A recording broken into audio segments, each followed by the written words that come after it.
What's up guys? Again, welcome na naman dito sa aking YouTube channel. Again, this is Yana. And today's video, syempre, utang serya pa rin yung pag-uusapan natin at i-share ko na naman sa inyo itong isang pautangan online na under ng Kusog Pera Lending. Itong reviews natin sa isang loan app na makikita nyo sa Google Play Store. So, hindi matapos-tapos na pagre-review ko sa iba't ibang mga loan app, diba? Para magkaroon lang kayo ng idea. Yung subukan ko kasi yung loan app na ito ay, ang unang-una na makikita mo kapag i-open mo itong app nila ay pwede daw akong makahiram ng 22,000 pesos. At, ayun, napakabilis nga daw yung pag-process nila ng aking loan application. Pero bago ang lahat, let's watch this.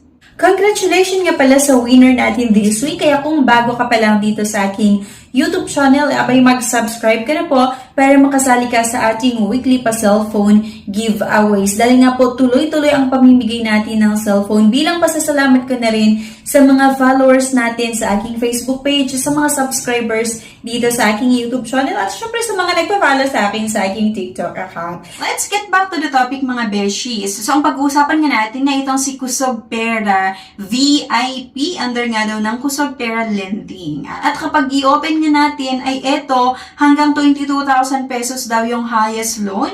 At kapag i-click natin yung Go Borrow, same lang siya with other loan app. Syempre, na kailangan nating maglagay ng ating mobile number at meron na naman tayong matatanggap sa ating number nga or cellphone number ng one-time password. Kailangan nyo lang ilagay na naman dito at i-click yung login. Once na nakapag-login kayo mga besh, ewan ko ba, paiba-iba itong sinasabi ng loan app na ito kasi di ba kapag i-open nyo, ito yung makikita nyo highest loan 22,000 pesos, pero once nakapag-sign up na kayo or nakapag-login kayo dito, meron na namang nakalagay na highest loan na hanggang 25,000 pesos. Meron daw silang long terms na hanggang 120 days or halos nasa 4 months. Totoo kaya ito and pay up into 4 installment. So, i-check natin dito mga beshi kung totoo ba na mayroong 4 months or 120 days na payment terms. So, once na i-click nyo yung Get a Credit Line,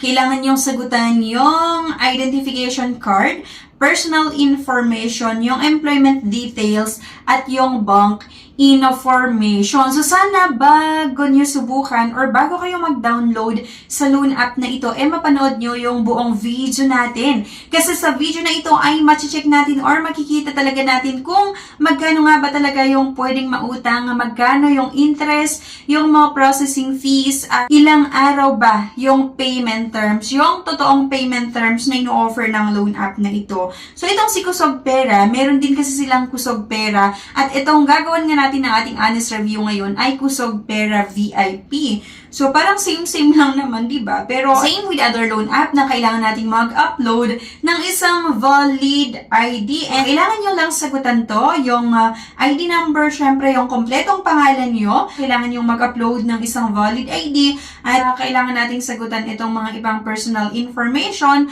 at yung current address. Employment information, dapat masagot nyo din ang mga ito. So, kapag kasi meron kayong isa na hindi nasagot, talagang hindi mag-proceed nga ang inyong loan application. Bank information na naman sa inyo pag gustong matanggap yung loan proceeds. At favorite natin na disbursement method, dito na naman tayo sa GCash or GCash na naman yung pipiliin ko mga besh. Disburse in 5 minutes. So, syempre, mobile number na naman or yung GCash number na naman kailangan yung ilagay. At eto na nga, yung 25,000 pesos or 22,000 pesos na makikita nyo sa loan app na ito kapag i-open nyo siya or yung pambungad nila na loan amount ay hindi pala totoo, especially nga kung first time mo namang hiram. Okay? Like for example, ito hanggang 3,000 lang daw yung pwede kong mahiram. So, diba, confusing lang na sa una, sasabihin 22,000, sasabihin 25,000 yung pwedeng mahiram. Tapos,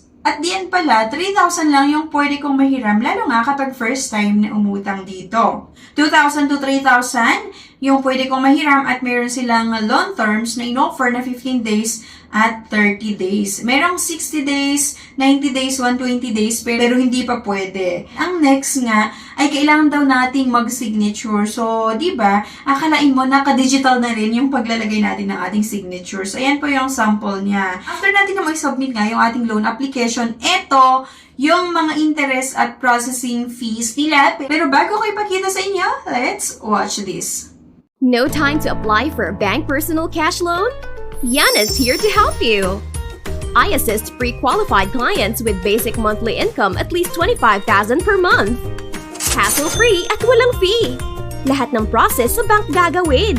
2 to 5 banking days lang approval. Loan up to 2 million. Email amawanyana@gmail.com or message my FB page, Yana Insta Review. Note, qualifications may vary subject to the bank's terms and policies. Please check your loan information. So ito, loan amount ay 3,000 pesos, loan terms daw ay 30 days. Total repayment ay 3,457 pesos. Kaya lang ang matatanggap ko dun sa 3,000 ay 2,400. Mayroong service fee na 600 pesos. Isa din na namang loan app na hindi ko nire-recommend sa inyo. Okay? Alam niyo kung bakit? Dahil nga sa interest and processing fees niya. Pero syempre sabi ko nga, nasa sa inyo pa rin kung gusto niyong subukan itong loan app na ito after niyo nga na mapanood yung video natin. Ano sa tingin niyo? Okay ba? Etong Kusog Pera VIP na pwedeng mautangan or hindi. At kung sakali na meron kayong na-experience dito, it's either okay man yung experience nyo or hindi. Meron kayong na-experience sa mga customer service nila or sa mga collector nila, sa mga agent nila, sana i-comment nyo para mabigyan natin ng babala yung mga iba na nagbabalak pa lang subukan itong loan app na ito. Para diba, makatulong tayo sa iba. Pag na-submit mo yung loan application mo, doon mo makikita yung totoong ino-offer nila na payment terms, yung interest, yung processing fees, and so on. Okay? Ito mga beshi, nag-offer sila sa akin ng 30 days na payment term. So, ayan, medyo okay din. Kasi 30 days yung unang in-offer nila kahit first time ko namang hiram dito sa Kusog Pera VIP. Unlike sa ibang mga loan app na nag-offer ng 7 days, ng 10 days kapag first time nyo namang hiram. So dito nga sa Kusog Pera VIP, 30 days yung in-offer nila sa akin na medyo okay naman kasi mas mahaba yung payment terms nga. Kaya lang in terms interest and processing fees, medyo malaki. So ayan, ano sa tingin nyo? Okay ba itong si Kusog Pera VIP na pwedeng mahiraman? I-comment nyo na yan mga beshi. Sana may nakuha kayo na idea sa video na ito. Please don't forget to click the subscribe button. Sana i-like nyo yung video at i-share nyo na rin. Thank you guys for watching and see you on my next video. Bye-bye! If declined sa bank and other loan apps, pwede niyong subukan yung ibang options. See the links sa description at sa comment section below. Click the link and apply. Disclaimer, try or apply at your own risk.